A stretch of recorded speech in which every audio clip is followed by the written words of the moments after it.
like to introduce David Tooley, the city administrator for the city of Madera, and Andy Medellin, the mayor of Madera.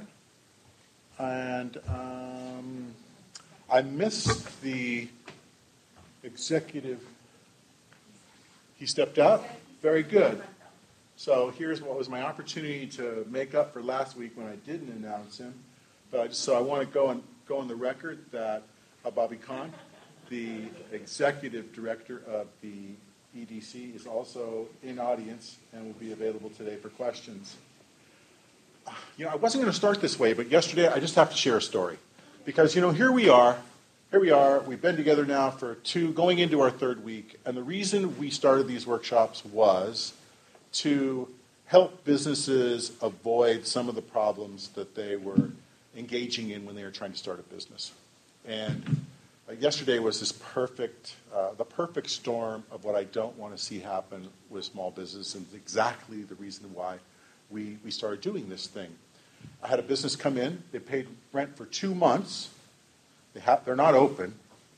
There was some issues in terms of the prior tenant getting out, but they had met and they had paid their rent for a second month on Tuesday.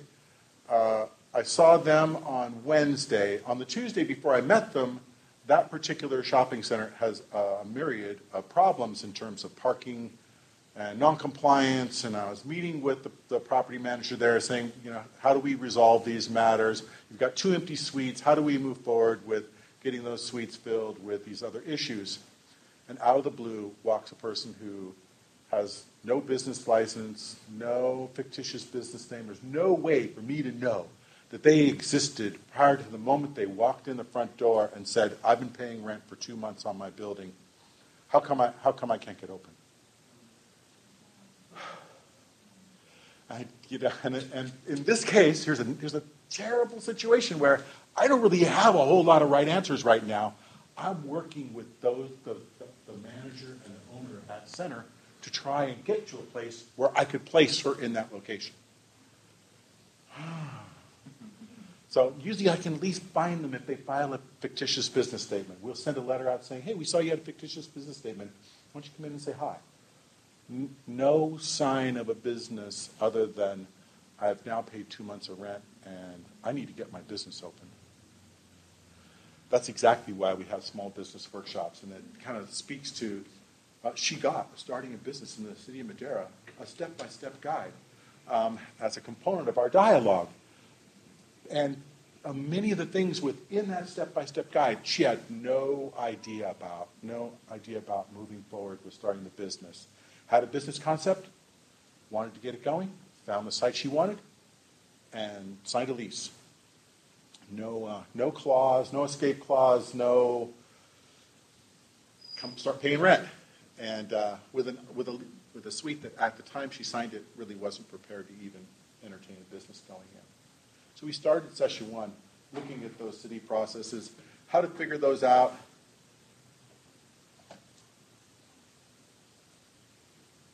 There we go. How to figure those out. And from that first week, we identified this notion of a business plan. And apparently I scared half of my crew off with the idea that a business plan might be a good idea. But we moved from starting a small business to looking at a business plan and getting a fill-in-the-blanks kind of guide to help you all contemplate the concept of preparing a business plan. And when we did that, we talked about how what we'd like to see is all of our small businesses be successful, not just in the near term, but in the long term. And we talked about how the business plan doesn't need specifically to be prepared just so that you can be ready for a loan or what have you. You can cater that business plan to really identify concerns before they're concerns, before they're impacting your business. But we did talk about how a business plan would be an absolute necessity if you're looking for sources of funding to get that business going. And so today, we're going to finish by having a dialogue with some esteemed business owners here in the Madera, and provide you opportunities to provide them the opportunity to tell their story to you, and provide you the opportunity to ask questions as it may relate to your concerns moving forward. And here you have three people. Two. We just lost one. We have 2.15 residents. I saw him this morning. Yeah, he's had some stomach problems, so yeah. Believe it or not. 2.16. So I have two esteemed individuals that are going to share their story of business success in the city, and then hopefully you'll have opportunities to ask them questions, and they can share their experience with you as you contemplate moving forward. The first person who's not here was Roberto Gutierrez of the Burrito King restaurant. I just saw him earlier, so I'm hoping he's okay, because this comes as a big surprise. The second person is Mr. Riyad Saeed, and he is the owner of the Food Fair Market and the Food Fair Shopping Center, in essence, which over time has evolved into quite a neighborhood mecca of business in the city. When I first met Riyad, it was like 2009 when he first started contemplating expansion of the site, and this is how it looks today. And that's the over aerial photograph when I first came to work in the city and met Riyad. That's the site today. It's quite expanded in terms of square footage. That's the Food Fair Market when I first came to work in the city, and that's the Food Fair Market today. It's been in the city, engaged in the Food Fair Market business for nearly 20 years, and nearly 25 years has been a business owner here in the city of Madera. And for me, his shopping center is a testament to the implementation of my general plan. And it's been, it's a great example I can send individuals who are looking to develop in the city. They want to see a site that's developed consistent with the general plan. And on the flip side of the coin, it's also a testament to this particular site being fully leased, save for the corner lot, before the site was final. So it's a win-win, and that's the kind of thing the city looks for. Our second, or our 2.15 business owner is Mayor Andy Medellin. He is the owner of an embroidery, screen printing, and sign business. It's Andy's Sports and Design, and as the sign says, yeah, they do that.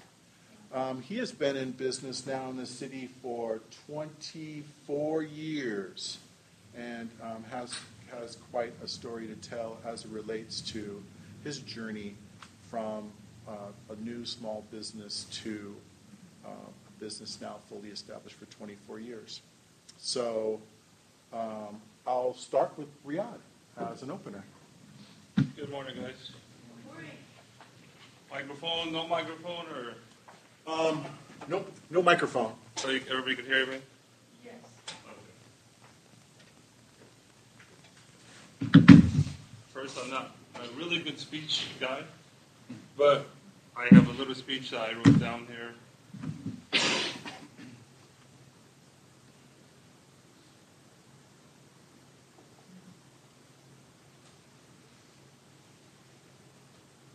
I've had conversations with Riyad where I thought he was really on a roll speech-wise. So I don't know about that. So,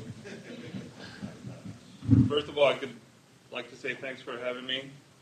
Chris and Steve invited me over, so thank you for having the opportunity to come out here and talk to you guys. Like I said, my name is Riyad Saeed. I'm the owner of Food Fair Market. I also own the shopping center, like Chris said. We own Laundry Room, which is in the same shopping center. We also own, which is when I say we, it's a family. We work as a family. We have Baby Nutrition. We just opened that probably about a month ago. And we also have other couple businesses, which is in Fresno, and that made me work with other jurisdictions. So I know how nice, and working with different staff, Madera staff honestly was very helpful comparing to other cities that I worked and dealt with. So it makes, probably we could encourage you guys to work harder because the city of Madera, honestly, they'll always go the extra mile just to work with you.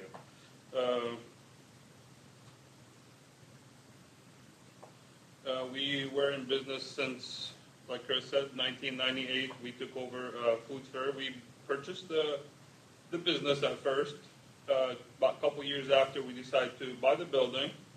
And if you guys remember, Food Fair used to be the old Sierra Foodland. They were here in the 1970s.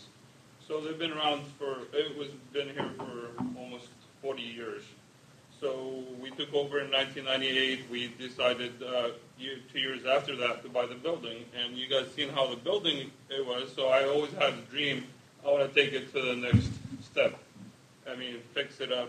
Nothing comes easy. You got to work hard, especially when you open your first business the first time. The first couple of years are probably the hardest 2 years. If you can make the first 2 years, you have the right plan, the right staff directing you. And this shop, honestly, I think will help a lot of people because back in the days before I worked with the city, but we never had what we have right now, which is show you details, tells you what to do. A lot of people go open a business, they're not aware of, like Chris said, they're not sure what you need to do. They go sign a lease, think it's just, you go get a permit that quick, but there's a lot of things, I mean, you have to know how to do. You have to get a business fictitious, you have to open an account, you have to get permits, parking spots have to be enough for certain businesses. So you got to know all that. So you always have to come and work and ask, with city. But going back to Food Fair, we purchased it. Took about 10 years. We bought some homes next door.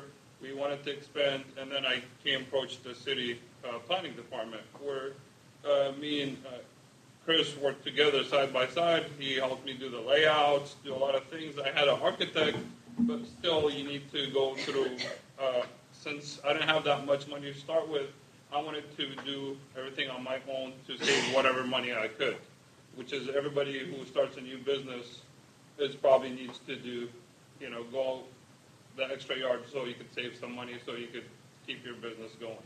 So we had a layout, we did everything, took us maybe a couple years to get everything, the permits, I had to pay school fees, all that, come up with all that money, it's not easy, but if you work hard, you'll get it. And then that's when we start phase 2, which is building, and now we're dealing with the building department, which is honestly, it was a pleasure working with them. I decided to do everything on my own. I got a bid from a contractor, and I said, you know what, this is saving at least like $500,000 if I was the owner builder. It's my first time, I don't know nothing about this, so it was really, really hard. But then when I started working with Steve, the city building department, honestly, anything I had a question, didn't know how to do, I'll call him, he'll explain, he'll come down there. So that shows me a lot. I'm trying to encourage you guys because honestly, they want us to succeed and take the city to a different level, which is, honestly, I do see it after, I think they've been around for about 5-10 years, the same group around here. So I end up doing owner builder, which saved me a lot of money, and just working with those guys honestly made us go to the next level, which is Food Fair Shopping Center and get in my other businesses in Fresno, Bakersfield. We have another store too coming up that we're working on, and it's just you got to work hard and working with great people, especially in City of Madera, the community, our neighborhood over there. I always wanted to give back to our neighbors because without your customers, your neighbors, you're never going to go anywhere, and you got to give back to your community. That's why I think we're so successful. It's just you work with others. City Madera has been very great to us and very helpful. So I encourage everybody, to go out there and work hard and go after their dream and get things going, especially when you have good staff to work with. After all, I don't think I needed my phone to read my speech, so. I'm waiting for you to get to the speech. So, I knew it. From the heart. From the heart. if you guys have any question or anybody needs help, I've seen some of the faces I know, honestly, I'm open to help anybody, encourage them if they need anything. I can give them my number. Anybody that wants to start a new business, have any questions, any help that they need, I'm more open to help anybody. Thank you guys. Go ahead. Um, Going back to, I remember the store, you running the register. I Yeah, remember that's that right. way back. Um, 14 hours days sometimes. Yeah, I remember that. So going back to you then, and going into the process you went through to get to where you are now, at the beginning, was it more of, I'm going to use the money that I have accumulated, finances, or are you going to get loans and do kind of like college students? You got to get loans, go to school. But do I got to get loans, or is it risky, too risky to work, to invest my savings that I've had to it? What was your experience with that? We actually started with both. We had some money saved up. You need to have some money saved up to open a business. You can't start with loans. You need to start, I mean, if you can't finish, you can get a loan. We did start with both. We had a loan, and we had money that we started with. So I encourage, I mean, you got to have some savings, you never know. You always got to, like the first year, normally a business is the toughest year. So you need to have some reserves in case something happened, That way you don't fall down very quickly.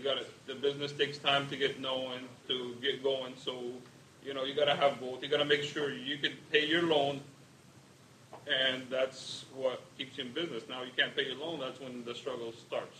So it's good to have both. You have to have some reserve and a loan, I think.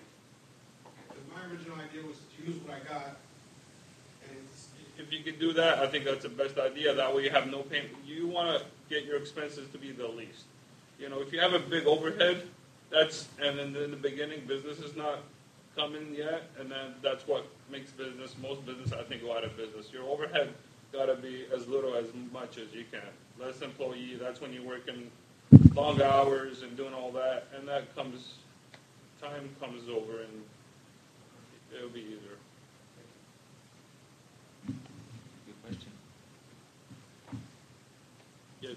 First, I want to say congratulations. Thank because you. That's definitely a gem of that side of town. I drive it going to my mom's house, and I love just passing by there. It's very true to the culture that you are there and the market that you're serving.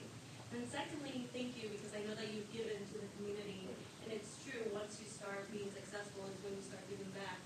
And what advice would you give someone, I know you said 14-hour days, right? Other than the motivation of wanting to get where you are now, what word of advice would you give somebody that's just starting off? Like I said, first of all, you got to be truly.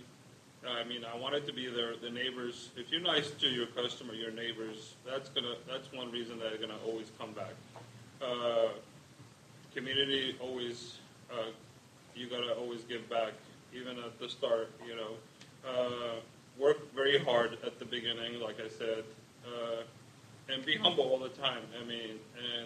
If you could help anybody, we had customers that come in and needed help. I think that your customer truly see that, and then you'll get it back, I think.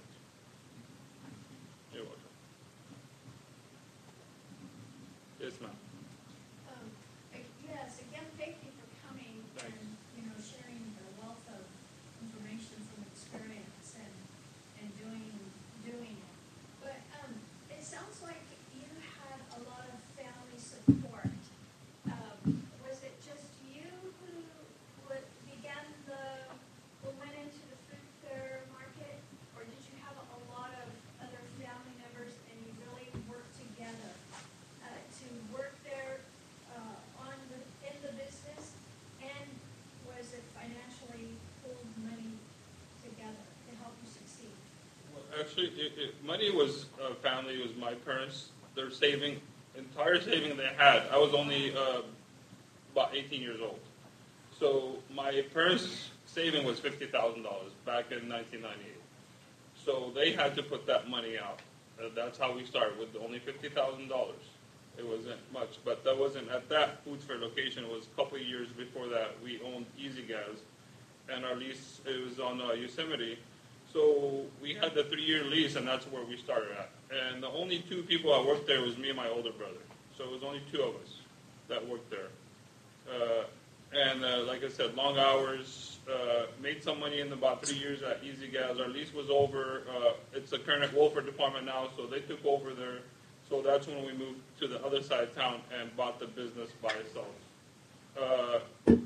We had saved some more money working 2 years there, and then the owner carried us on the note for about 3 years.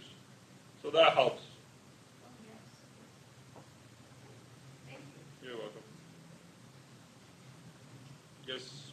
What would you do, is there anything that you would have done differently with the expansion that you went through?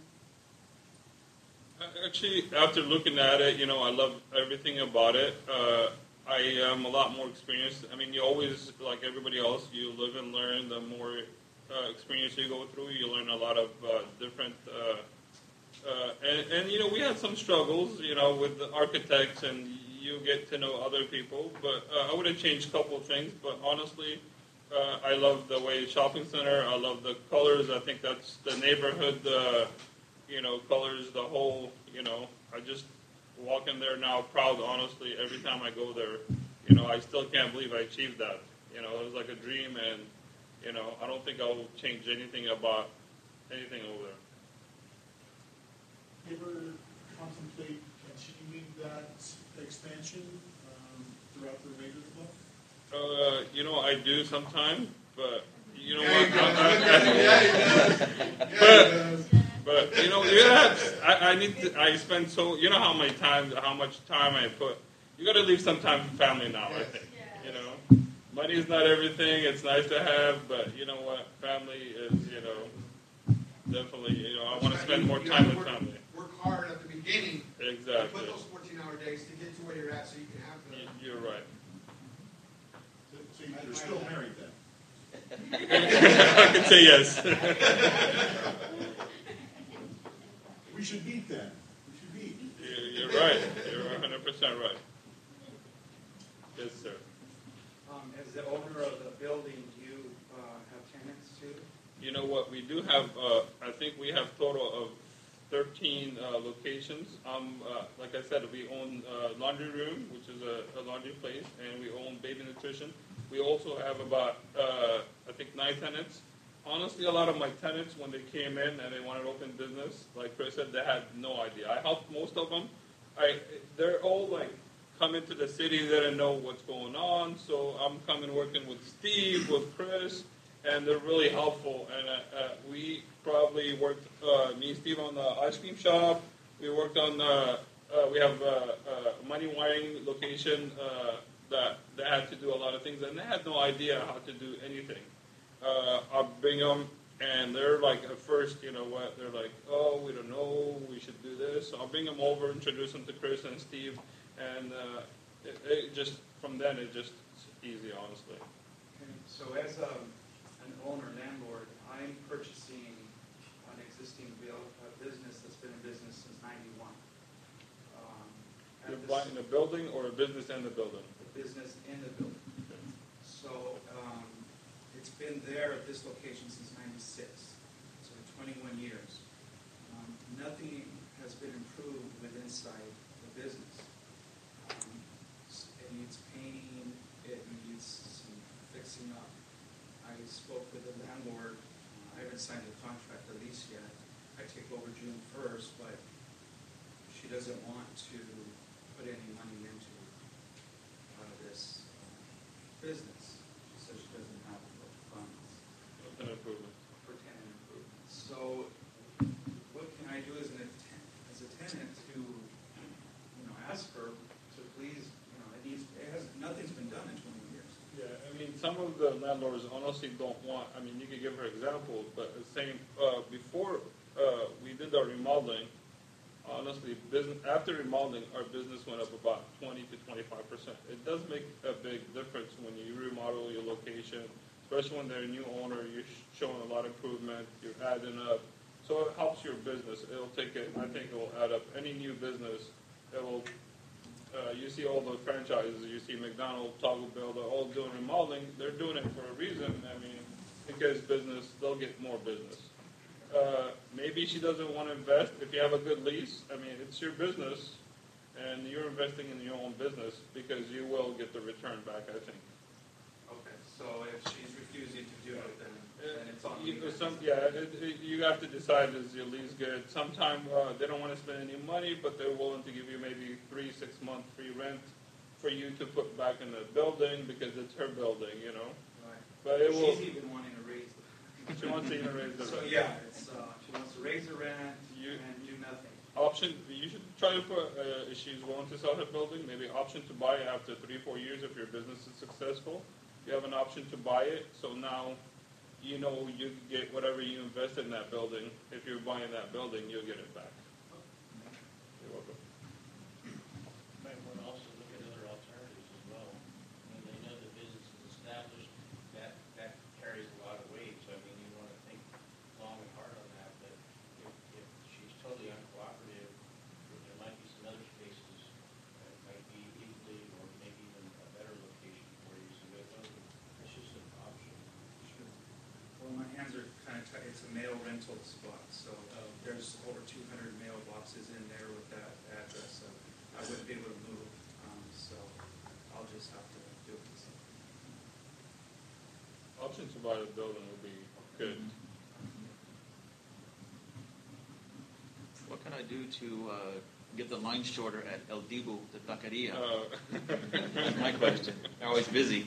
I think that's a good thing, though. Yeah, that's what I said. It's a great thing. It's a great the whole shopping center is It's busy. great. I'm happy to It's see a that good thing. thrive. It is a good thing. I have another question. Yes. You made a statement, you said being the builder. Owner builder. I guess you were just speaking of The construction part, the whole shopping center. and you said it saves you a lot of money. You're right. Instead of hiring a general contractor, you become your general, so you're the owner builder. It's tough though. I mean, but it does save a lot of money. You hire contractors to do your work for you. You kind of cut the middleman out. Okay. So You're subbing out. you're subbing out your own.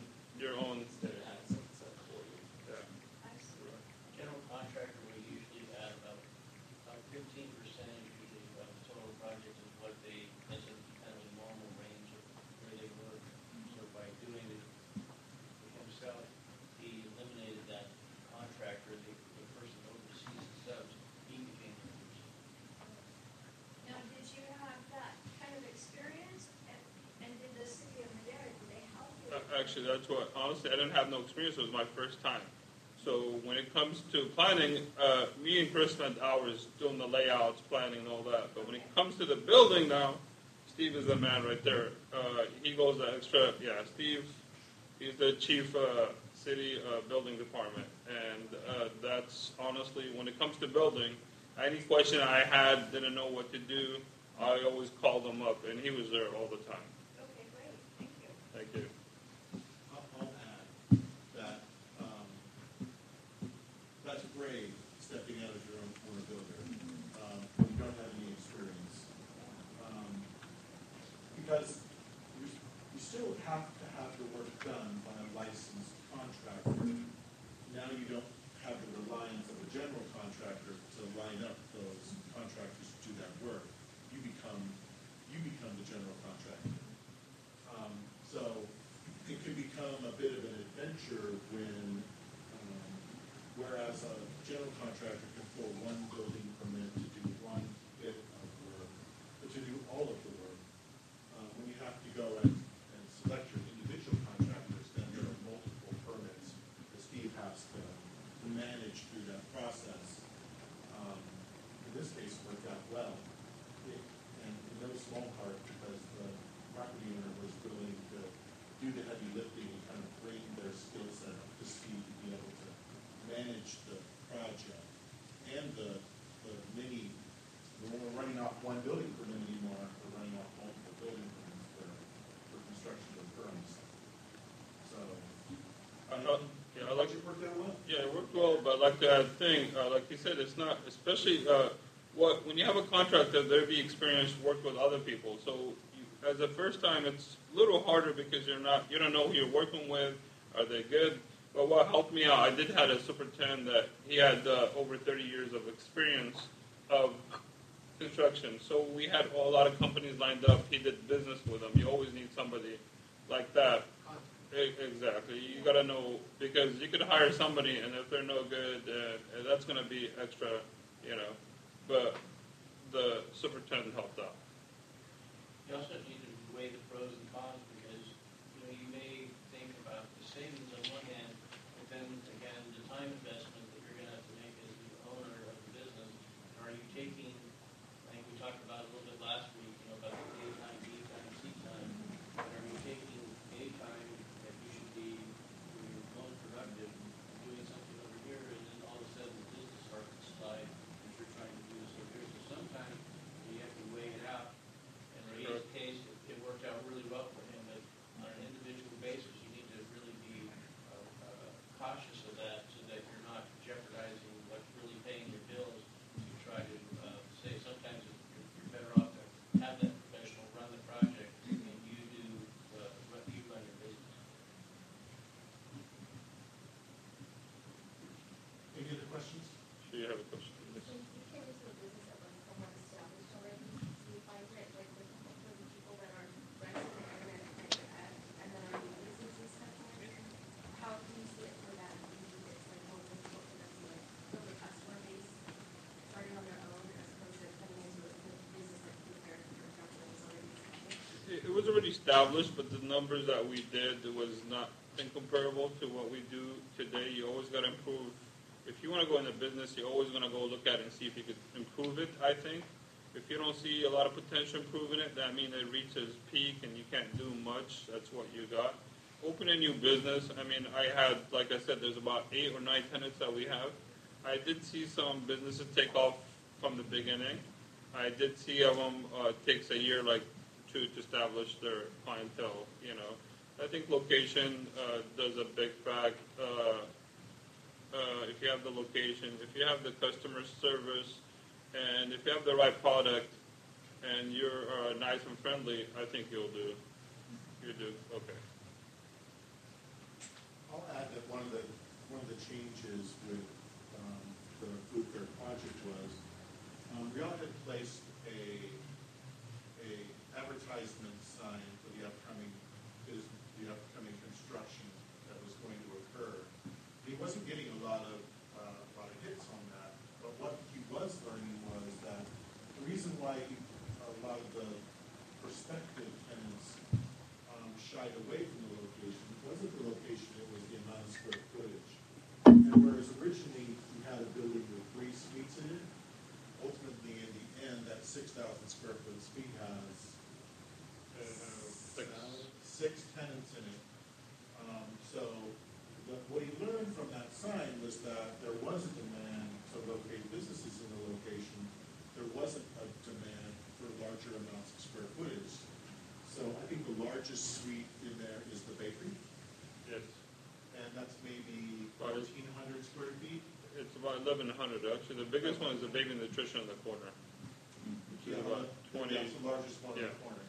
But within the 6,000 square foot building, there are suites as small as 800. 800, yeah. So, and there was tremendous amount of demand for the smaller building floor plan where there were multiple suites within the site. So, he certainly did his homework in trying to identify where the sweet spot would be within the expansion project. And consequently, I think you went to construction before the building was final. You were under contract for all of the suites, correct? Except for the corner parcel, which originally was envisioned to be food service. That's correct. So there's ample parking on the site to provide for the food service use. In the end, that tenant didn't present itself. So I'm really anxious to see the site expand the remainder of the block. I'm 100% working with Riyadh on facilitating that, and I'm sure that after some time with family, because he's right, family is important, we can do this again. I'm gonna have my wife call you, Chris. Just make sure my wife doesn't pick up.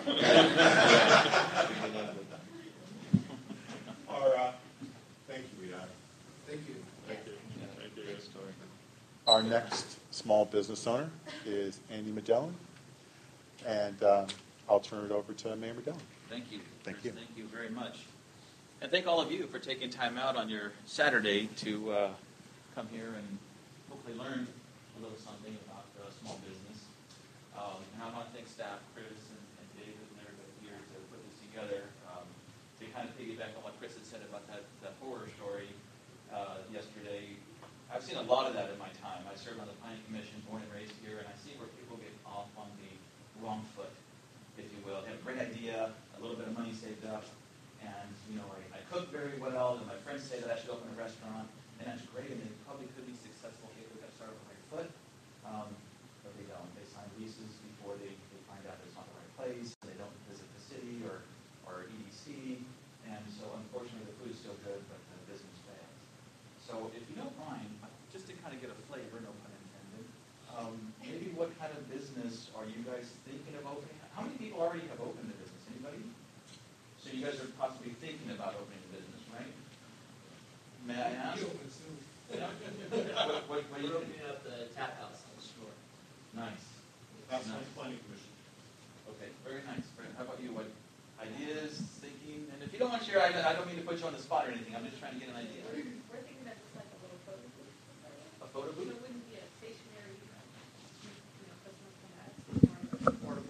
You go to them. That's kind of the way things are nowadays. In the old days, you can go get your keys made, or you can go have a photo booth. Now it's you got to come to me.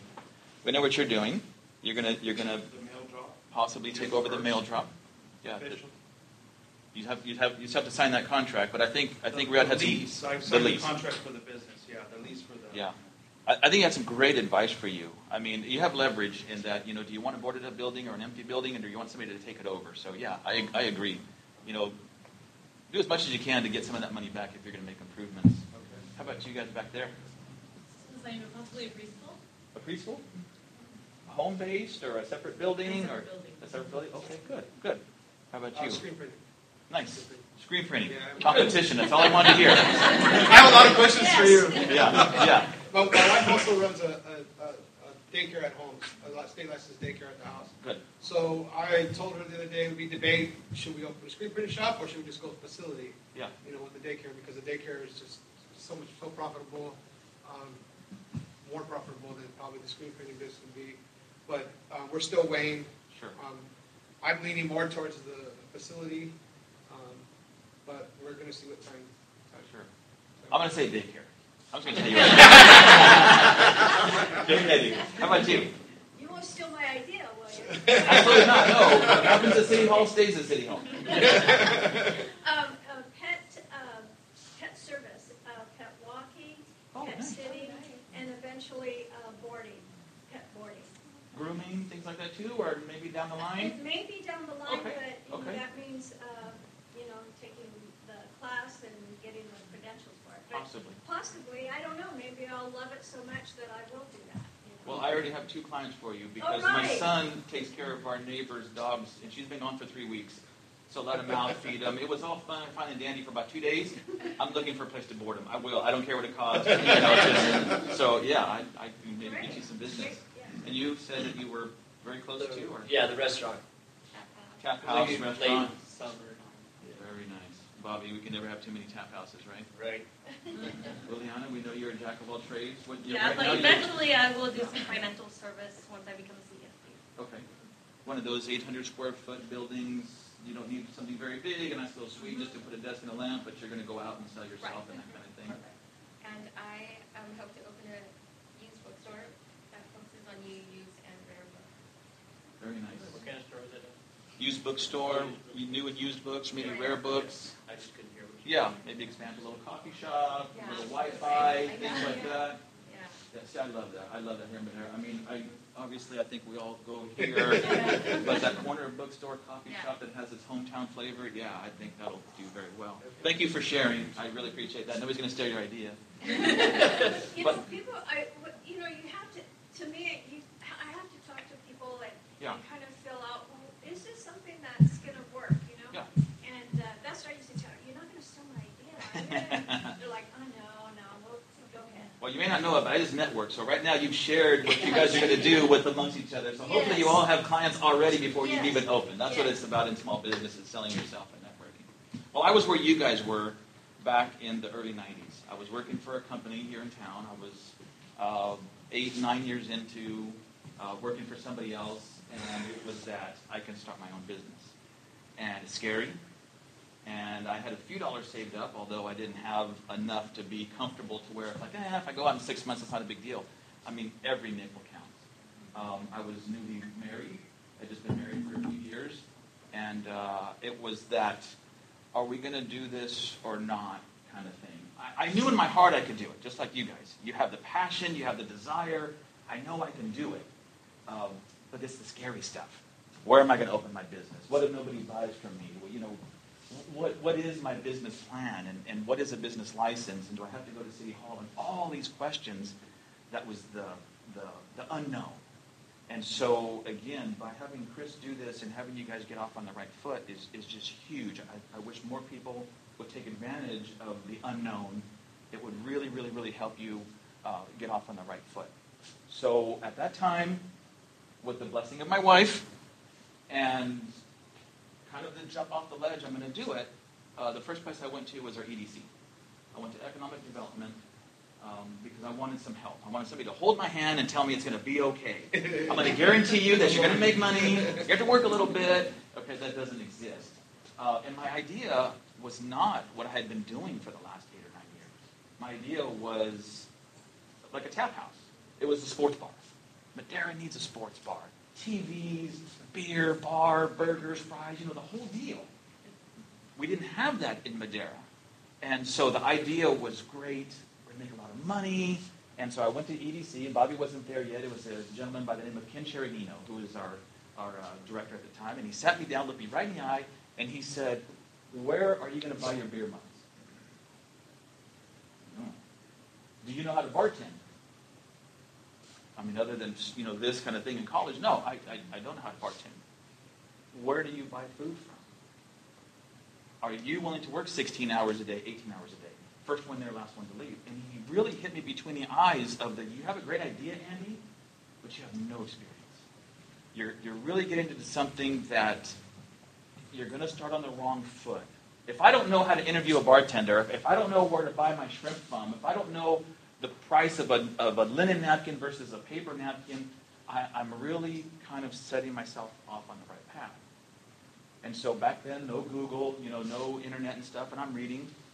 And I asked myself these 3 questions. 1, what do I know about what I want to sell? What business I want to do? What do I know about it? What is my experience? 2, what is the competition like? Am I going to open up a shop that there's already 10 of the same thing? And 3, what is the need? I mean, if I want to go to Alaska and sell ice cream, it may not be a big need. If I want to go to the beach and sell hot tamales, it may not be a big need. And so those 3 things really kind of answered a lot of questions for me. I was in the screen print business for 9 years. We did embroidery and we did team stuff. That's what I knew. I knew the market. I knew Madera, born and raised here. I knew what the need was. So that seemed to make a lot more sense. As far as competition, there was only the one place that I was working, and that was it, right? So I knew my competition. I worked there for 9 years. And so that need in town with the little leagues and the T-balls and all that kind of stuff, that seemed to make a whole lot more sense than the sports bar. It really did. And so that's what I did. I jumped off with both feet, went to the city and got some information. I got my fictitious business name statement. I got my license and all that kind of stuff. And then I kind of shopped around for a building. Again, I'm looking for cheap. I'm looking for inexpensive. Everything starts adding up. I didn't get a loan. I started out with just what my savings was. That was it. And when you're in your 20s and you start to write those checks, those were hard-earned dollars. And so, yeah, it was a little bit scary. I did go to EDC later on, and I got a small loan for my business, which really, really helped me, because they don't just say, here's a check. They say, here's a check and here's some information, because we want you to be successful. We want you to pay us back every month and then come back in 3 years or 5 years and let's do it again. Yeah. So they're a great, great resource for them to help you out with different things, advertising or marketing or whatever it is. So in summer of 1993, I opened downtown Madera, about a par 3 away from my competition, because it was cheap. It's now the Maya Grill. It used to be Bramer's Shoe Store. So Bramer's went out. There was all these shoe racks and ladders and things, and I went in there, and we fixed it up, did everything on my own. I had family there helping paint and things like that, and I was there for 2 years, and then we moved over to a bigger store over on Pine Street. What I did that really kind of helped me, I'm in my 20s, we started to have children, is every nickel that I made and every spare time that I had was put back into my shop. Every day was a Monday. There was no thank God it's Friday. There was no I get to get paid first. I got paid last. I mean, I had to pay PG&E. I had to pay rent. I had to pay employees. I had to pay all that. I had to pay back loans. And if there was a few dollars left over, then that's kind of what I took home. And when I did, it wasn't Disneyland or it wasn't an Escalade. It was socked that away, because in retail business, and you guys, if you don't know this, you need to know this, it's a roller coaster ride. That door does not always open. There are seasons. There are times. There are times where I need to use the pet place because we're gone in the spring and summer. But in the wintertime, we're home, so we may not use it. So it's a roller coaster ride. And sometimes we're excited and we're happy. We made some good money this week or this month. And then 2 months later, it's like, are the phones dead? Or is the door locked? Because it's just kind of not happening. And so we went back to what was said earlier. In retail and sales and opening your business, you sell yourself. You can put a sign up front. We're in the sign business. You can put a sign up front and all that kind of stuff, but you sell yourself. That's what you're selling. You might sell T-shirts, but really what you're selling is yourself. I'm going to shake hands with people. I'm going to join a service club. I'm going to be out in the community all the time. I'm going to see new people. I'm going to rekindle old friendships. I am going to sell myself, and that's what I did. Everywhere I went. I wasn't one of those nags. Hey, how's it going? Here's my card. Hey, how you doing? You need a shirt. Here's my card. No, I wasn't one of those guys. It was just being out in the community. Because who pays your bills? People in the community. That's who pays your bills. The number one thing that I am big on, always have been, always will be. You can't put a price on it. You can beat your competition with it. It's priceless. And it's customer service. You cannot put a price on customer service. We've all been to a restaurant. We've all been to Walmart or Target or Macy's or wherever. And if I'm going to go get a burger that's $14 on the plate, on the menu, I could probably get one for a few dollars somewhere else. But you're going to pay for the atmosphere. You're going to pay for the service. You're going to pay for the quality. That's where you guys are. I demand out of my employees good customer service. We may not always be perfect. We may even mess up and drop the ball every now and then. That's human. That's going to happen. But there's no excuse for poor customer service. So I know you guys know that already. I do preach that because that's what I expect out of my employees, and that's what I expect people to give me, to tell you the truth. So I'm not here to talk politics, but it's kind of the same thing. As the mayor or city council, it's customer service. We work for the community, and it's no different in small business. It really, really isn't. So I put every ounce I had of my time into the business. My wife understood. Back when we started, I think she was working, making $6.50 an hour or $7 an hour, whatever minimum wage was back then. We had a small little house, and like I said, we were starting a family. But I didn't do it because it was a get-rich-quick thing. And judging by what you guys are telling me, it's not I want to do this because there's so much money in screen printing. It's what you love to do. So if you guys want to be in business, and it's just about putting the kids through college, you're not going to like that every day is a Monday. You're not going to like that you have to go to work instead of going to vacation, Disney, and stuff like that. You love books. I know you do. And you love literature. That's what you love to do. And so when you get up in the morning and it's not a job, you are going to be on that quicker road to success. And success does not mean a bunch of money in the bank. that self-fulfillment, that happiness, that I'm doing what I love, I'm providing a service to the community, and yeah, you know what? If I make a few dollars, great. But if it becomes a chore, if it's something I'm doing because somebody said, hey, there's no other tap room in Madera, you're going to go in there and make boatloads of money, and you don't know where to buy beer mugs, and you don't know how to interview a bartender, it's really getting off on the wrong foot. So I never got complacent. I started my first few years, I was selling myself, I was part of the Lions Club, I was doing the Little League thing with my kids and t-ball and stuff, and I was out there, and I was selling myself. And here's another tip. I didn't get complacent to the point to where, okay, I made it for 3 years. I'm at my 5-year mark. This is it. I've made it. I made it past the 5 years. I beat the statistics that Chris had up there, and I've made it. I expanded. I got some money from EDC, and I expanded my business, and I got more equipment. I got the latest equipment. I got better, faster, quicker equipment. I can pay this kid to work on this machine, and it takes him an hour to make a sign. Or I can spend $50,000, and now I can make a sign in 10 minutes. So do I save 50 grand and do one sign an hour? Or do I take my Escalade money and buy this piece of equipment? These are things that you might be faced with. What's going to set me apart different from my competition?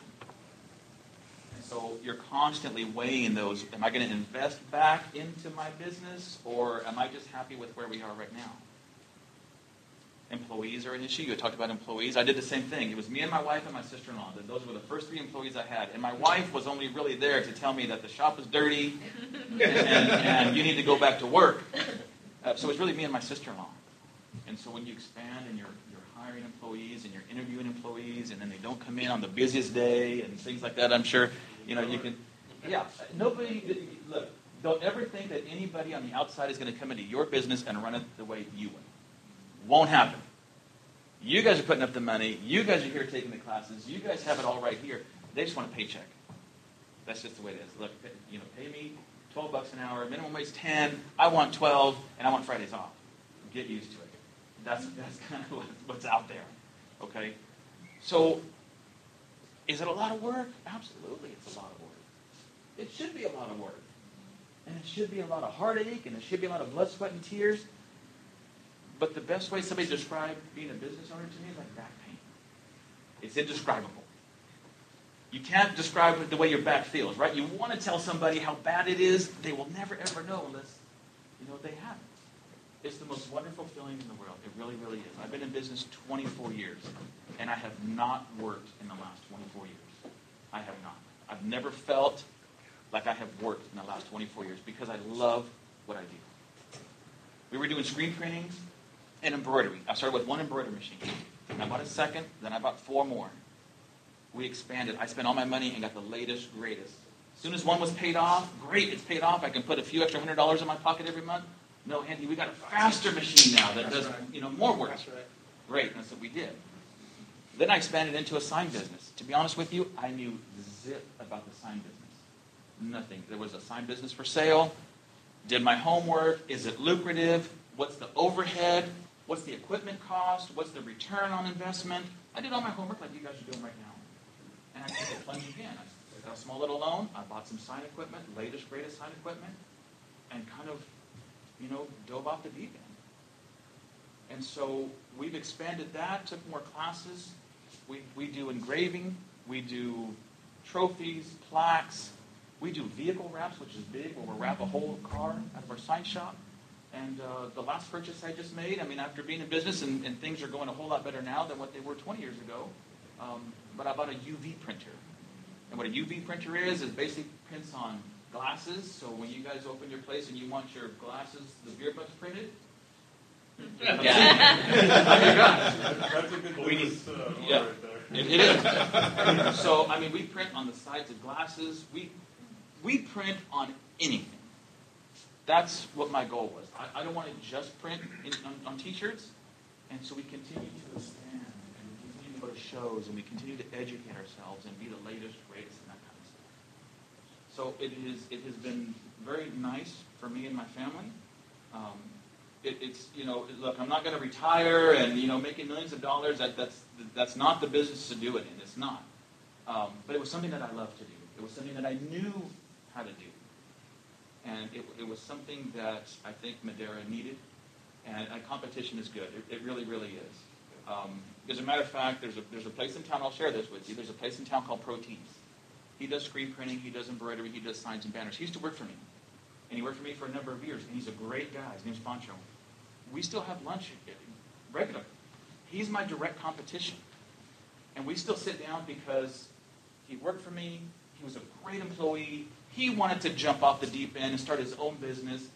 I did that with my ex-employer. So we actually now share some things. He'll call me and say, "Hey, Andy, I'm out of ink, man. Can you let me borrow some ink?" Absolutely. Pancho, come by and pick it up. And I've done the same thing with him. And I do some things that he doesn't do. And so he'll come over and get those things for me, and vice versa.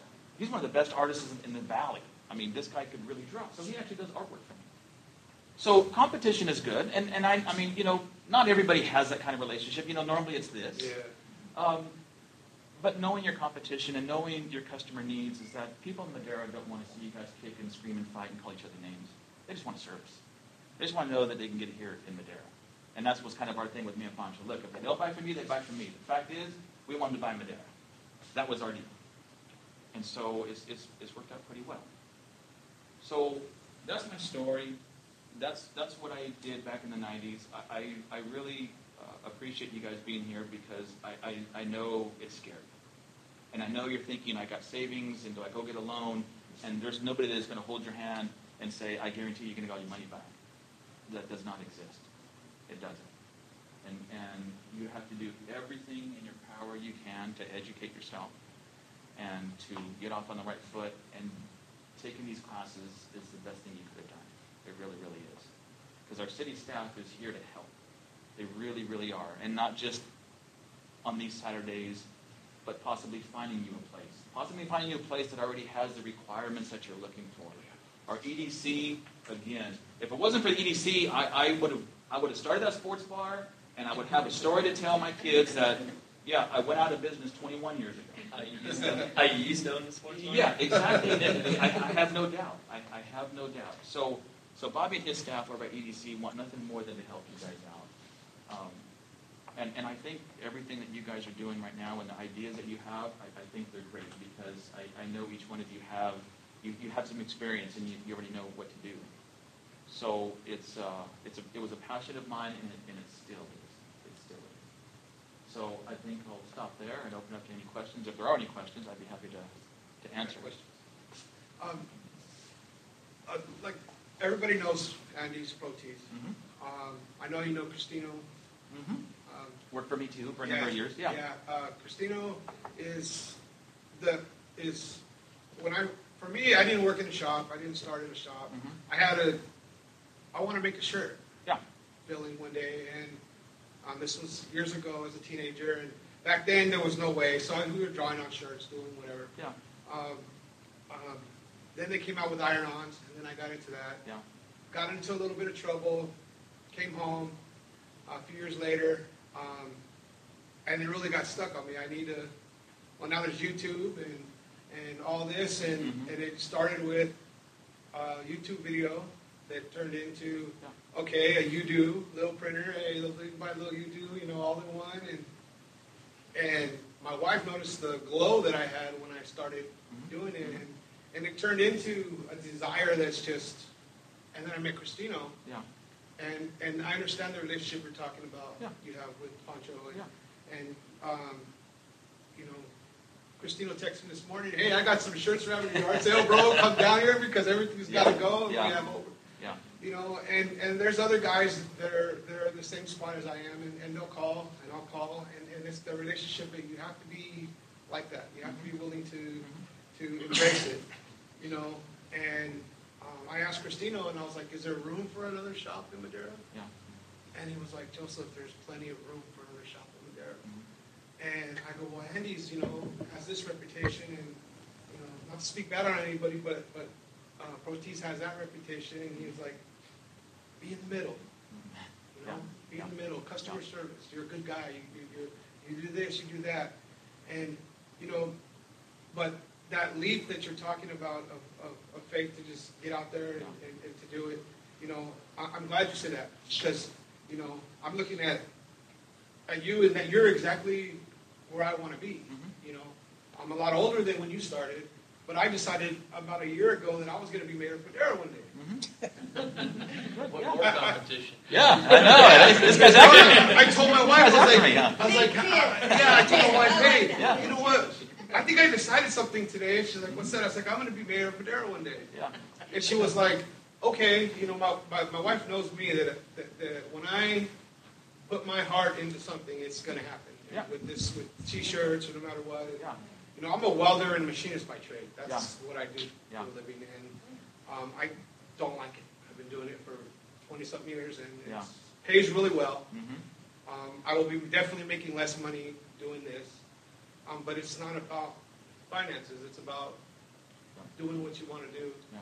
You know, but what advice do you have for me being where I'm at?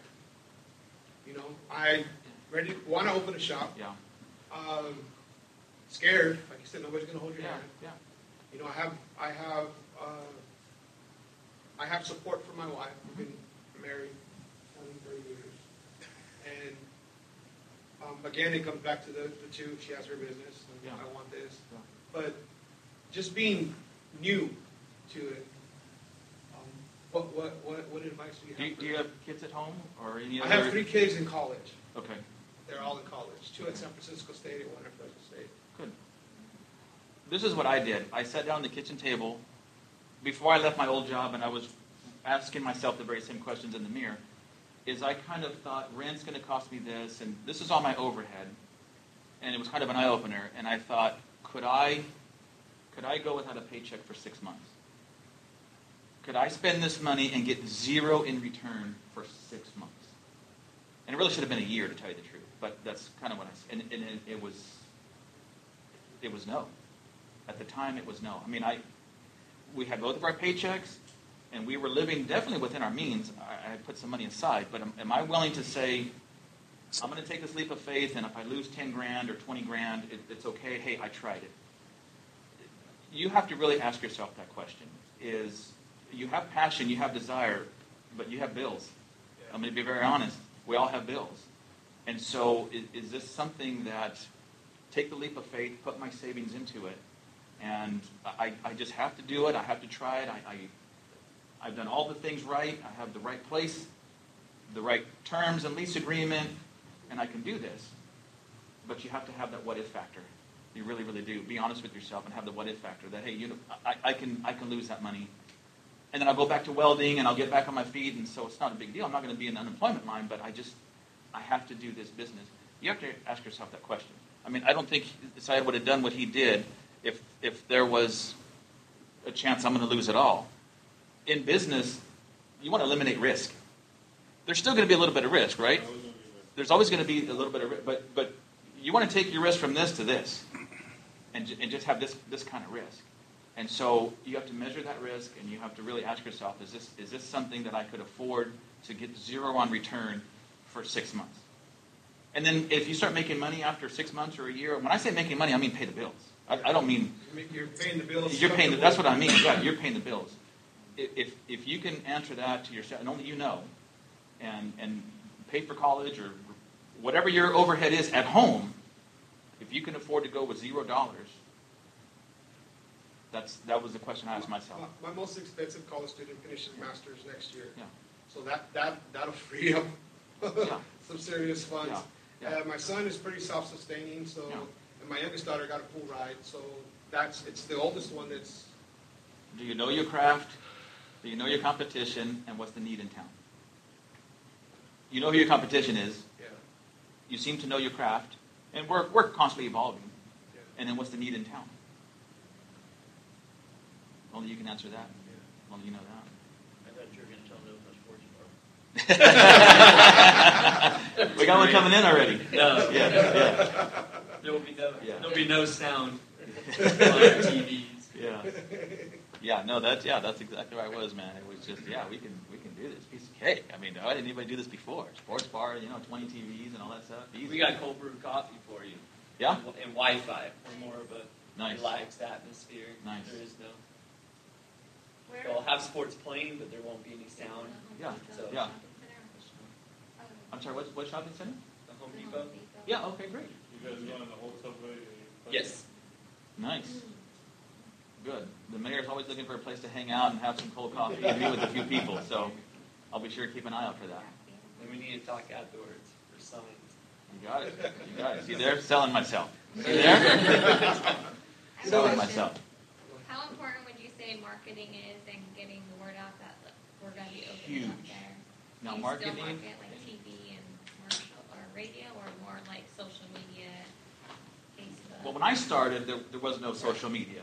And I had radio people and newspaper people come into my shop every day and hand me a card, and you need to be in the yellow pages, you need to be on radio, you need to be on Spanish radio, you need to be on commercials and all kinds of stuff. Honestly, I couldn't afford it. I couldn't afford it. There's no better marketing than yourself. And that's what I did. I found out the Hershey Company never advertised their entire existence. They never advertised anywhere at all. And so that kind of told me that, hey, look, I mean, maybe I could be the Hershey Company. I don't need to spend that money that I really don't have on pinching pennies. And there's no better way than to shake your hand, look you in the eye, and say, hey, my name's Andy.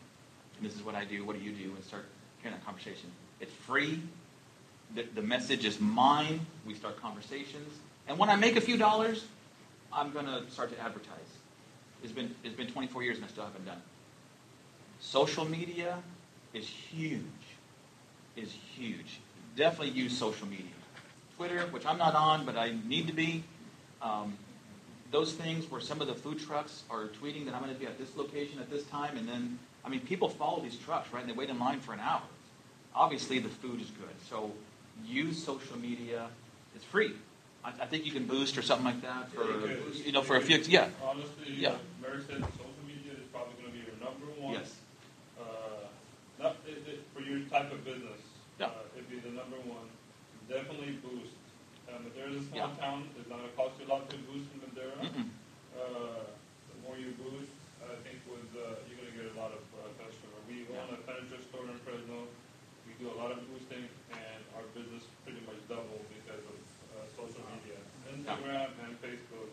Yeah. And you definitely have to boost, especially the first couple weeks. Oh, just continue. I mean, you keep it fresh. When would you start? Like if we were going to open up in September. I would have started already. I would have started already. I would have started last month. Coming soon. Yeah, for sure. And a couple things too, Dustin, you're in a high traffic area, make Yeah. sure you get the appropriate permits before you go hang a sign, but you can, coming soon, because you have a lot of cars drive by that Yes, location. it's being printed on Monday. Okay. Are we allowed just to hang, like, how they had space available sign? I don't want to know about coming soon. Yeah. I didn't say bannered. I said social media. I'll let you talk to Chris about that later on. And then if you guys need help with social media, I mean, a lot of, young people already are very in tune to it. But you can come by our office. Julie Hurd is our business development and marketing director. We've invested a lot of dollars training her, and she really enjoys it, so she can give you a lot of advice about how she does our marketing, and she can talk to you about boosting, how much it costs, and how to get the biggest bang out of Facebook and Twitter and Pinterest. Yeah. We're definitely young, but that is not our strong suit. No. Stop by I don't our even have office social and media. talk to Julie, and she'll be more than happy to kind of walk you through it. There's a lot of companies that you can go and you can hire them, but I've been disappointed in the advice I've seen them give. I think Julie can give you just a sound advice and ideas, and it's all free when it comes from us. Perfect, Yeah, thank it's you. a great avenue. I think you guys will get a lot of customer, no doubt, especially if you boost. But first impression for your customer to walk in, the main thing I think is to get those customers to come back. Anytime we have a restaurant in Madera, I think everybody go out there and try it. At least once. At least once. You're gonna get that. If they like it, they're gonna come back. You're gonna make sure they like it. That's where you're gonna get your repeat business. Yeah, we're creating a place that the first thing I wanted to walk through the door and excuse me, what the hell is this place? Yeah. This is what I wanted to see. Sure. Like, this doesn't belong in Madera. Like, this belongs in like LA or Bay Area. Yeah. So I wanted to see something that like is way off the wall, but you guys will see it when you come and visit, right? Yeah. At least once. But like the design in there will be something that Madera's never seen. You know, like I haven't seen a place that's even close to it, or even Fresno. You know, so we're bringing cold brewed coffee, cold brewed tea, which no one distributes here. So we'll be the first one in the valley that has tea and coffee on draft. So Marketing is about being new and fun and fresh, always. I would have started already, or I would start, and you could do a 30-day keep people guessing kind of thing. There's going to be a new business in town. Stay tuned. You know, dangle the carrot. And then in 30 days, if you wanted to do this, you know, we're 90 days out or whatever it is, ask people, what would you like to see? This is what we're planning, but we want to hear from you, and get that buy-in. Have them replying back for whatever. Whether it be you're going to name a coffee, maybe after the mayor, wink, wink. But no, I mean, keep it fresh and fun, and when you get buy-in, that you know what I'd like to see, a certain drink, a certain dish, a certain whatever, certain times, whatever, all you want is response. That's all you want them, is get them excited. What you got to build and have the line out the door before you even open. Yeah. And you do that all from the comfort of your home, on the couch. You know, do like I do, get a 12-year-old to figure all that stuff out for you, because I don't. But yeah, marketing is the fun part, and it's new and fresh. Different pictures, different ideas. Continue from opening day to the following week to whatever holiday. Keep it new. Use social media and Pinterest and all these things, and fresh. And again, I never got stale or stagnant. I never wanted to feel like, hey, I've made it. Hey, I'm done. There's always new equipment. There's always something new, and same thing in your business. We would hope you go from this place to a double the size to huge. And so never get stale. Always keep everything fresh.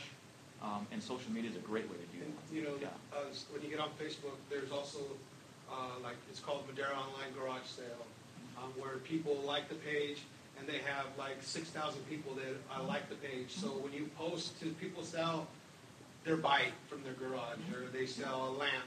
But people also are advertising their business through there, and that's free. And all you do is post your logo, post a comment, and people will start liking it. The more they like it, the more trends. And it's free. It's like a boost, but it's free. I mean, there's multiple. There's like 6 or 8 Madera, Fresno, Chowchilla area, and that's another great way to boost business, and it's free. Your type of business, you're going to have to have a good, sharp website. Oh yeah. You'll need could be a full-time job. Social media, web page, all that kind of stuff. It's just constantly keeping it. But like you said, a 12-year-old can knock all out. Yeah, my daughter does. That's what How long were you guys open before you hired your first employee besides yourself? I started with, I was open just a week or two, and I hired my sister-in-law. At that time, my building was like 1,200 square feet. I mean, I didn't have room for a lot of people, and we were open like 9-10 hours a day, so I did the whole thing myself. But as I expanded, the store I'm in now was almost 9,000 square feet, and we have 7 employees. But if you can get away with those 14-hour days... we started with 2, besides me, and we go to 20. Yeah. So.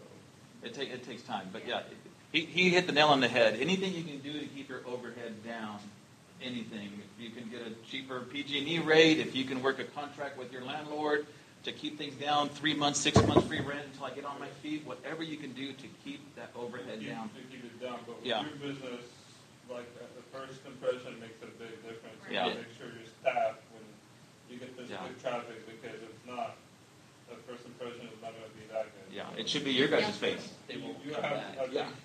Yeah, no, nobody will sell your business better than you guys. So that first impression should be your guys' face, your guys'. Exactly, you got to be on top of your game. Oh yeah. Because there was a restaurant that opened, I don't know, Chris, you know what I'm talking about, 2 years ago?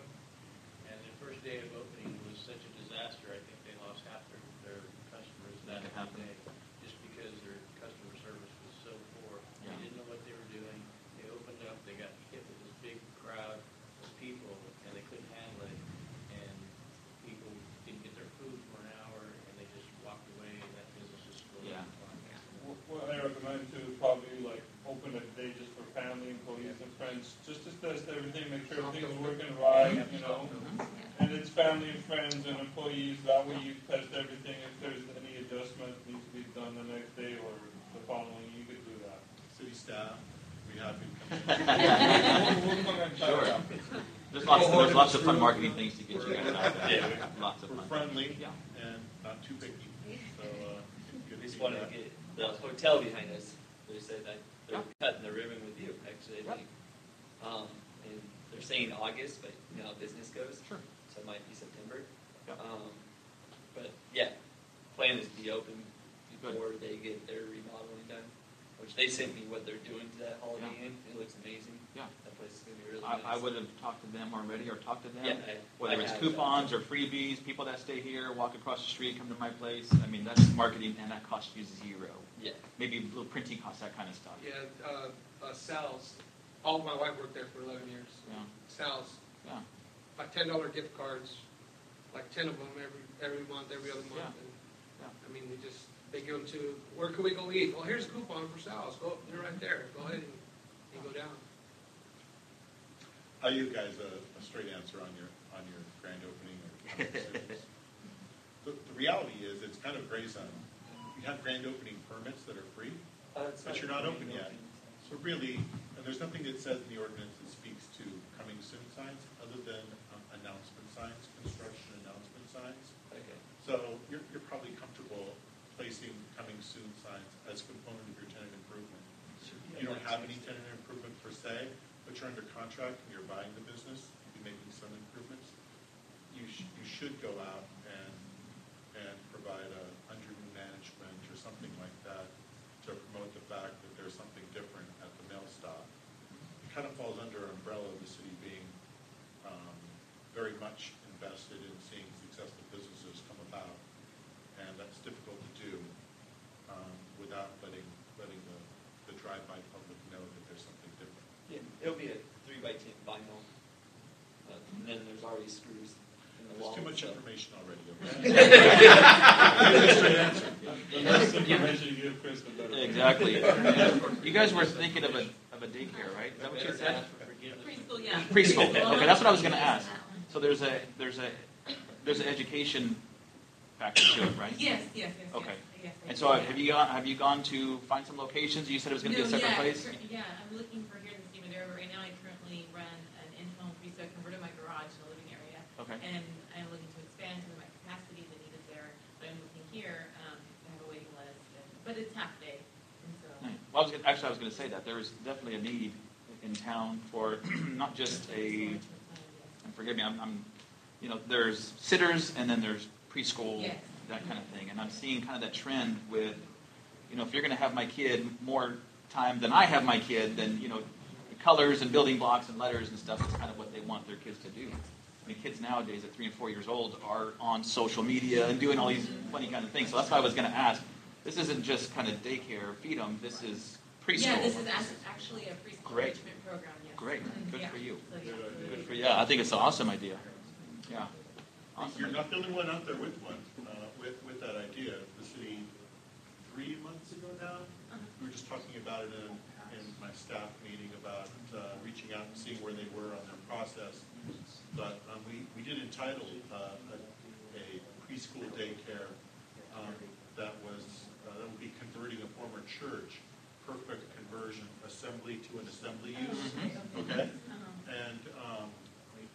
And I know of other churches that might just work. Oh, okay. Sure. So Sure. Yeah. they've had their permits for their actual use permit for 90 days. We're just going to do some outreach to find out where they are with their building permits. They've got some TI, but we haven't heard from them. So that's a very viable business in the community. Absolutely. And the dog place, dogs only, not cats?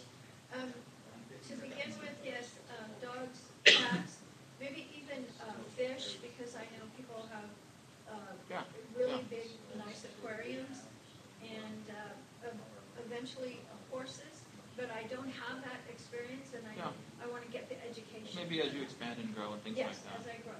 Sure. I don't know of anybody else that does that. I don't know if you've researched that or not, if there's anybody in town that does something similar to that. Actually, there are. I have seen,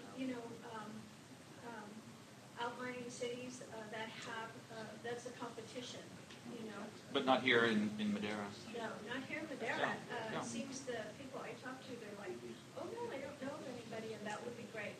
So I assume you love animals. Yes, I do. Yes, I do. I can't see you as an animal And, hater. people love their animals. Yeah. People love, and as this gal over here, she had, was talking about the books and Yeah. stuff. Yeah. I actually have known this idea around for probably a couple of years. Yeah. But I went to the library, and they sell books for a reasonable price. Right. I actually found a book there for 50 cents, and it just really, zeroed in on, yes, this is doable. This doesn't cost a lot to start up. The market or the need for it is, yes, it is there, and you can, start small and then expand. Yeah. Again, social media, I think, would be a great way to get out there and reach a number of people. And I'm sorry, tell me what you were thinking of. Photo booth. And so where are you with that? Is this... It's a friend and I just thinking. I mean, it's not, we haven't got. Still kind of tossing around the idea. Well, you started on the right track. I appreciate you being here. But anything else Chris can do, whether it be site location or something like that? And I know you said you were gonna go out and do things like that. That's why the last couple seemed different, but the last time we were here, he talked about the conditional use, where it's a business that doesn't operate every single day. It's just as needed or as scheduled. Yeah. And EDC, Bobby and his staff too, can lend a lot of great. Yeah, please write that down. It wouldn't be something like this going to be my career. It's just something that we like. We like taking pictures. We like the social aspect of it. Something to do on the weekends. And they're very popular at parties. They're very popular. And I actually almost considered that too. They make good money. When you rent them for like 3 hours, like $400. And they just I've seen those photo photo booths. there. Photo booth for like $5-6 grand. And normally you get them out of town. we try to take pictures for my son's birthday. We have to bring somebody out of town to do that. Yeah. There's not too many people. I think for you and her, both of you guys, if you guys do social media, advertising, that's where you get all your business. I won't hire you though, because at parties I go to, I don't want any pictures at all. Check your cell phone at the door. Well, you get to keep your pictures. No such thing, huh? I got to be on my best behavior. That's right. Huh? Yeah. Put that black bar right there. Maybe they won't notice. Any other questions? I appreciate you guys being here. This is incredible, and Chris has done just a fantastic job. Because really, the City Hall and we really do care about the businesses that come to Madera, and we really want to see everybody successful, regardless of who it is. Madera wants to grow. We want to grow, and we want to fill up all these buildings. Your corner and what you've done on that side of town is absolutely incredible. I mean, you guys saw the before and after picture. And my mother-in-law lives over in that area. I used to live on North D Street in that area. And I'm gonna join Chris in saying we would love for you to do some more projects over there. But yeah, what that does for Madera, it really takes us to the next level. So thank you for your commitment to the community. Especially the first time you drove, me and my wife drove past it. It was like, what? Yeah. Wow, Yeah. that's awesome.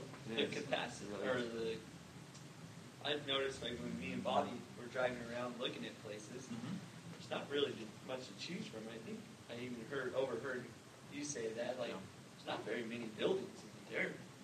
When we were looking, it's like, where are we going to put this? We need more buildings. We do. It goes up quickly. For some places, I think we only had like 3 options. They were like viable options, for the place. So. For some, location is not a big deal. For me, because Madera's not that big, location was not as big a deal as finding cheap rent. That was kind of my number one thing. Where's the biggest place I can find for the cheapest?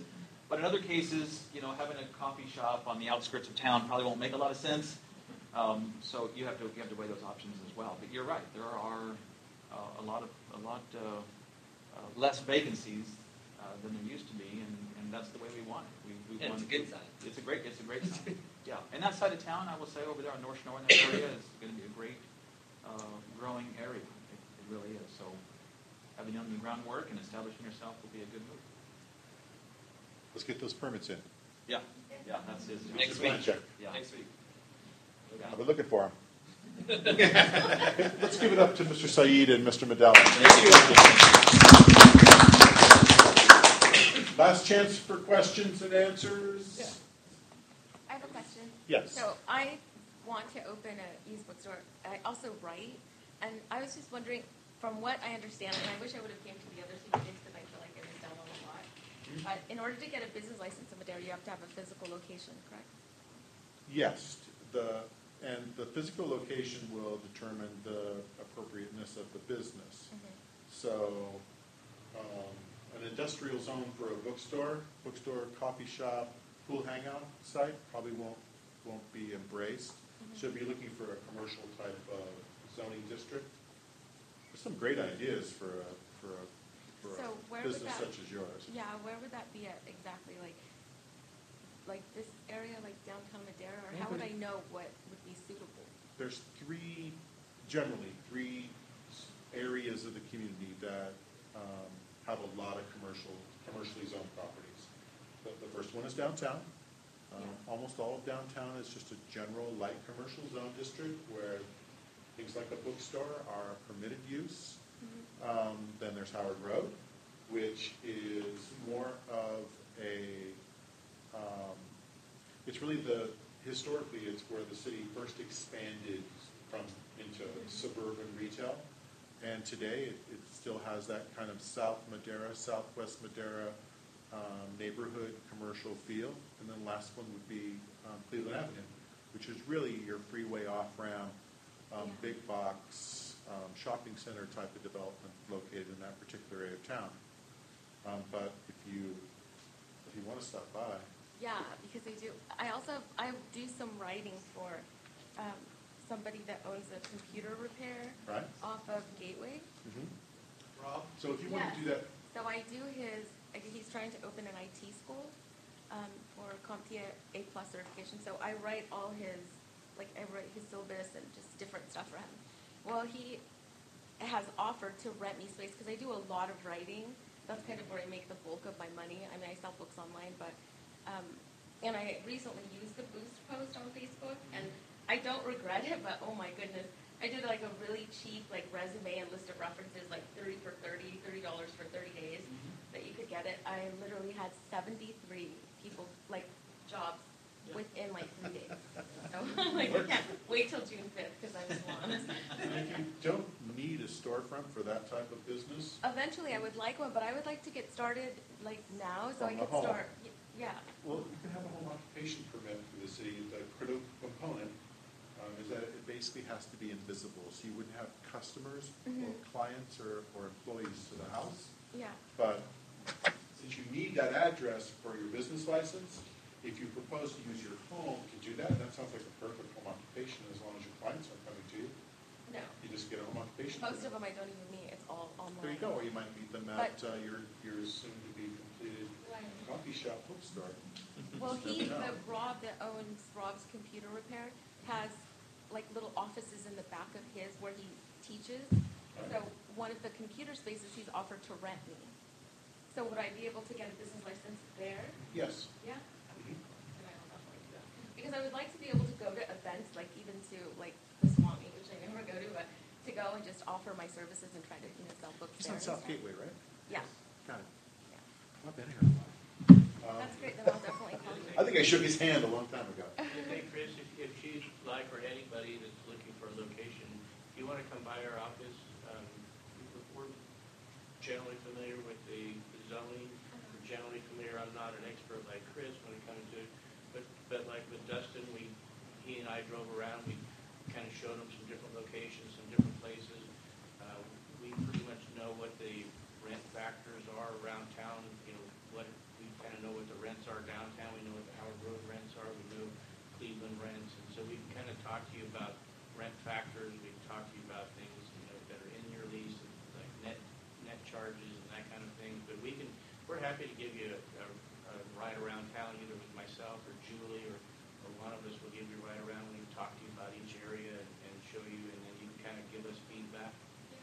We can help you narrow it down. And then once it gets narrowed down, it's like with Dustin, then we we didn't have to. But the smart thing to do is introduce Chris and the city staff to start taking care of the actual detailed work that we're not experts on. And that's a great resource because I couldn't tell you what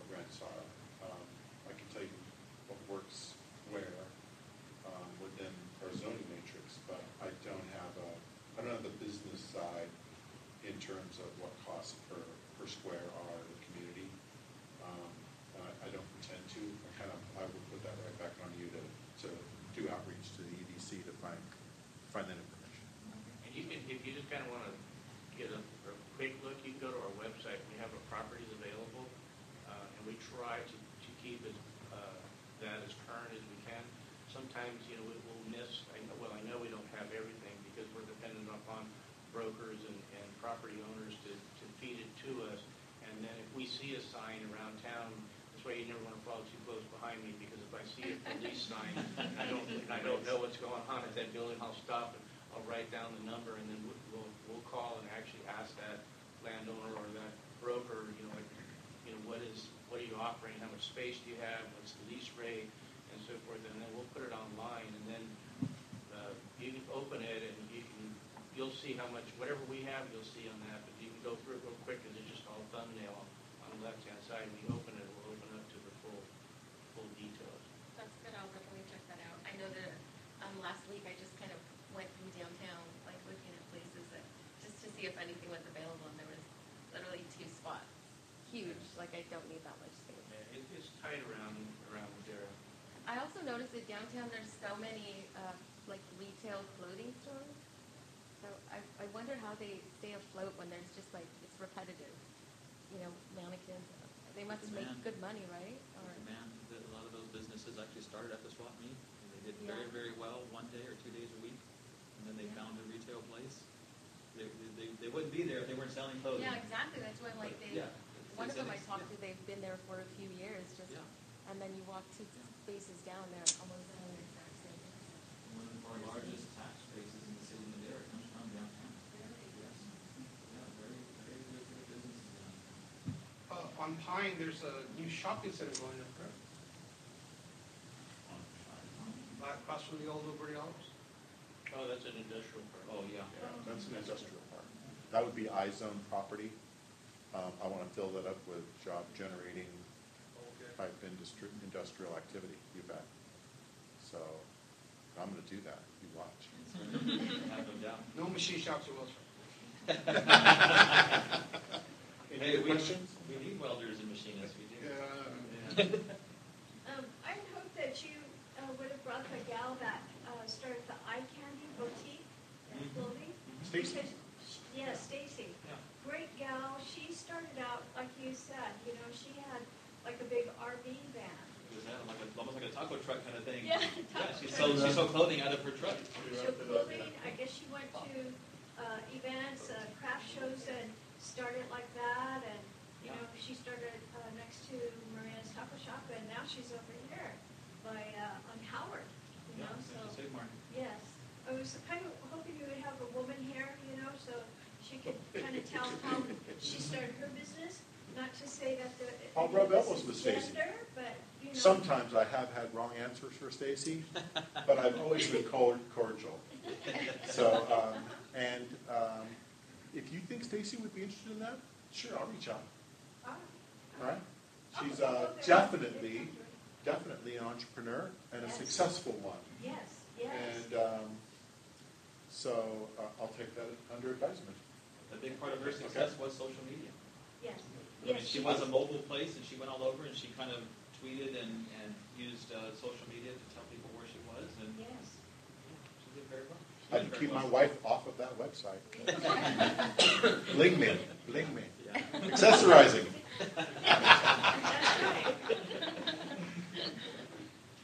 Seriously. Yes. Most seriously. I just have one other comment, because I know both the business owners touched on it, and the word has come up, and I think the most critical word in small business, that's customer service, actually any business. And I learned a long time ago, I used to work for Firestone Tire in Los Angeles. Most of you in this room are old enough to remember, but they used to have a tire called the Firestone 500, and it was a disaster for them because they had a separation problem. And so we were getting irate customers in our stores all the time because they were having blowouts and what have you. One of the things that they taught us as store managers was, as a customer comes in irate, instead of trying to figure out what to do, we were trained to ask them, what would you like me to do for you? What can I do to make you happy? And a lot of times, all the time, it put the burden back over on them, and then you got to hear what really would make them happy. And a lot of times it was a lot less than maybe what we were even going to say we would do. I mean, sometimes it might get out of hand, but I always, even when I was in business for myself, I always took that piece of wisdom, and if somebody was upset with something with my business, I'd always say, well, what is it that I can do for you to make it right? And they sometimes, they'll just say, well, all I wanted was just to let you know, or something. But oftentimes it's inexpensive, and it makes them satisfied because they got what they feel they want. 100%. And I will close by saying, because I'm shameless, that even though we're public servants here in City Hall, we would like to serve our small business community better, which is why we have these workshops. And I really mean it when I say, if you need follow-up information, you want to sit down and talk with me about a particular location, if you just want to have throw a couple addresses out there and see whether they're viable locations for your business venture, or you just want to chew the fat as relates to development potential here in the city of Madera. By all means, feel free to come and see me at the planning department. It's one of the few doors in City Hall that isn't locked, and that's on purpose. I kind of have a revolving door of sorts, but I managed to make time for everybody who wants to talk with me, and I would encourage you to do so, because you're far better off embracing the process straight up and finding that process and what you need to do than to try and bump heads with it. Like the example I gave you to start today, it's frustrating because we really do want all our businesses to be successful. And with that, I will close our last session of our small business development workshops.